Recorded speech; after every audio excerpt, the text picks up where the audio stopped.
আমাদের শীতে কিন্তু বিভিন্ন ধরনের পোশাক পরতে হয়। তোমরা কি পোশাকের ইংরেজি জানো? চলো আজকে আমরা শীতে বিভিন্ন ধরনের পোশাকের ইংরেজি শিখে নেই। মাথার প্রোটেকশনের জন্য আমরা পরতে পারি বিনি, ববল হ্যাট। শুধু কানের প্রোটেকশনের জন্য তুমি পরতে পারো ইয়ার মাস্ক। আমরা গলার প্রোটেকশনের জন্য শীতে পরি স্কার্ফ।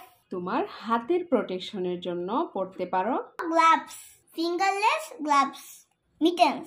শীতে তুমি গায়ে পরতে পারো সোয়েটার, কার্ডিগান, পঞ্চ, overcoat, jacket, hoodie jacket, denim jacket, blazer. শীতে পায়ের প্রোটেকশনের জন্য আমরা পরি সক্স, স্টকিংস অথবা বুট।